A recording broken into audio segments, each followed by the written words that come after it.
mga tol, mayroon akong sisirain dito. Ay, sisirain, ano pala, gagawin, hindi sisirain. Ito. Ano siya, peeling machine. Hindi ko nasabihin ko anong brand, pero peeling machine ang tawag nito. So yung nagbibigay ng accurate na timbang kung ano man ang ipipeeler mo. So yan, ang problema nito, wala siyang indicator dito na 12 volts negative at saka positive, 5 volts at saka 3.3 volts para sa CPU. So maring ang problema nito ay power supply. Ang problema ko ngayon, may indicator yung pinaka power niya, pero hindi gumagana yung power supply. So saka ito dapat iilaw din ito. So may posibilidad na power supply talaga. Try ko muna, ipapakita ko sa inyo. Ayan, may indicator naman siya dito, indicate na may power siya, pumapasok siya dito, may power. Ang problema, wala siyang output. Ang power supply nito hindi basta-basta nagagawa, kasi ano siya, hindi ko na makita yung mga part number ng piyesa, masyado na maliliit. Mga surface mount na transistor at saka resistor, lahat na. So ang gagawin ko na lang ito, i-adapt ko na lang ng ibang power supply para mapagana. So yun lang muna guys, puputulin ko muna dito, maghanap muna ako ng power supply na pwedeng ipalit. Try ko kung gagana siya. So yun lang muna, bigyan ko kayo ng update pagkatapos. Okay, so yun na nga, gagawa natin ng paraan. Ay, gagawan ko pala ng paraan kasi hindi naman po pwedeng tayo, ako lang pala. Sabi muna natin yung mga umubot natin. Yun, nakikita ba? Nakikita naman pala. So speed siya, ito power supply, pero yan natin.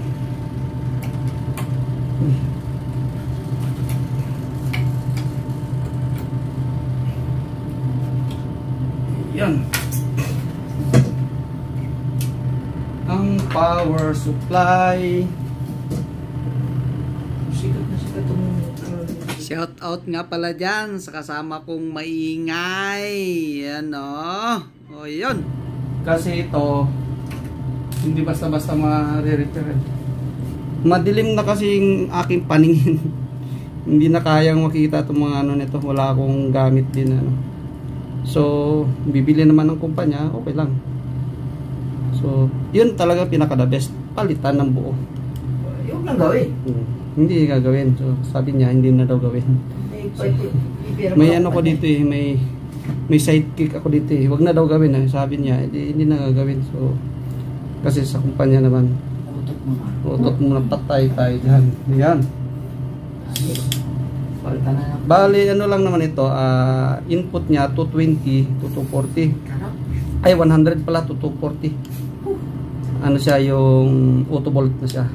Ang output niya, bali dalawa supply niya, mayroon siyang 12 volts na 0.5 ampere at saka 12 volts na 10.5 amperes. Hindi naman importante ito yung 0.5 amperes nito, importante dito yung 10 amperes. So kahit na mga ano lang, 8.5 amperes okay na. Kasi pag bumili ng 10.5 amperes, malaki na masyado, hindi na magkakasya dito So magiging siya, hiwalay na.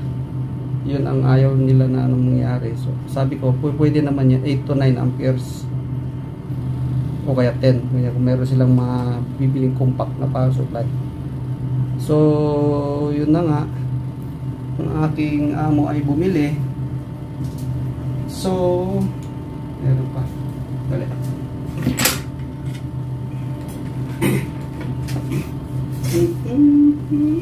Yeah.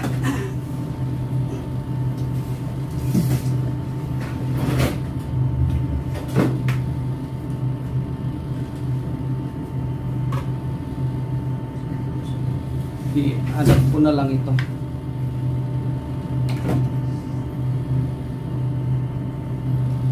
Nilagyan ko na ng ano, ng socket para mabilis. Ayan.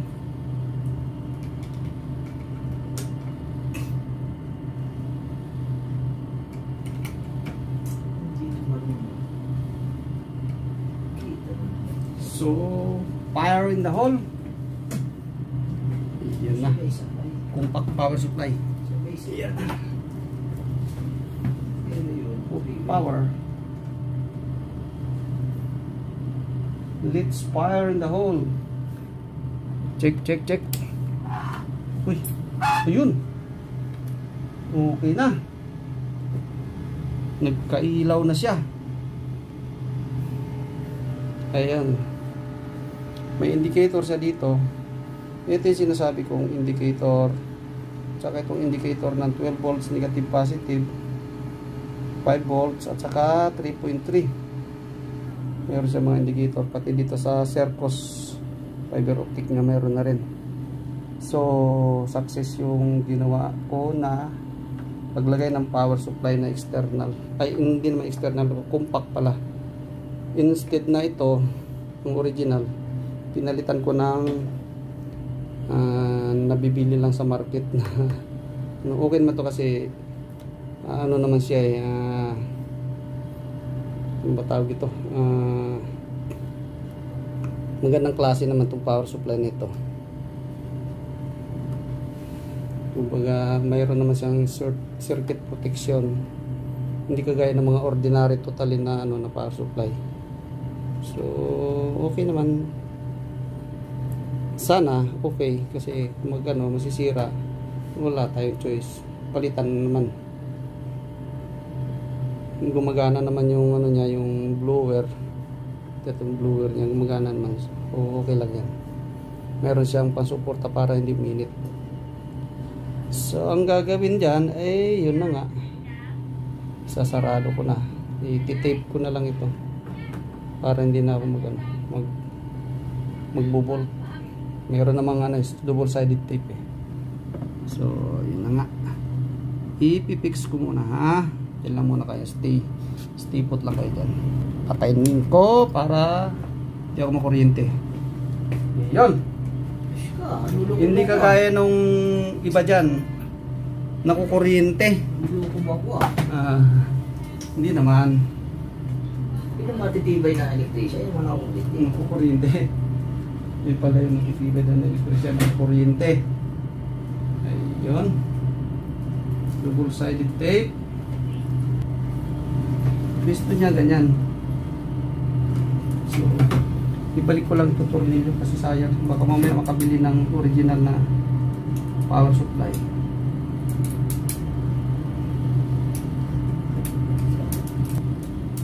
Gumana na naman yung utak ng technician.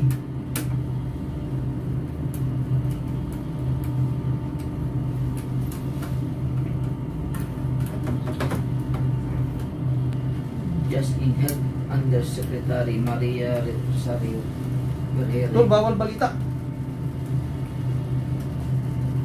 Binabalitaan ka na nga. Sige.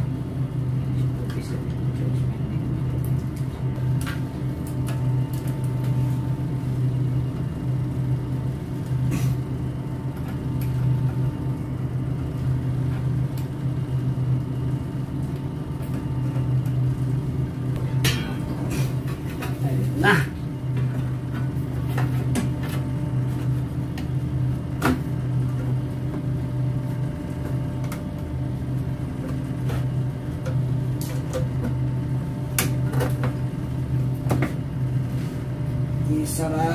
isarado.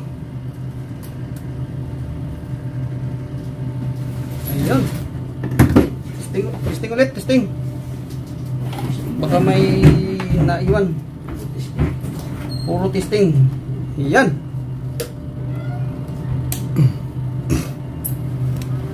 Ayun talaga. Wala nang ibang sira. Yun lang. Power supply. May indicator. Indicator ng 12 volts positive negative at saka 5 volts 3.3. Indicator doon sa supply Tsaka yung Sercos. Ayun, okay na siya. Nagbi-blink siya. So, ibig sabihin, okay na. Sercos. Yung ano niya. Mga indicator, lead indicator. 4. So, ito. 12 volts, 2.5 pa pala. Mayroon pang ano. 1.2. Ayun. So, okay na. So, maraming salamat guys sa panonood ng aking mixing vlog.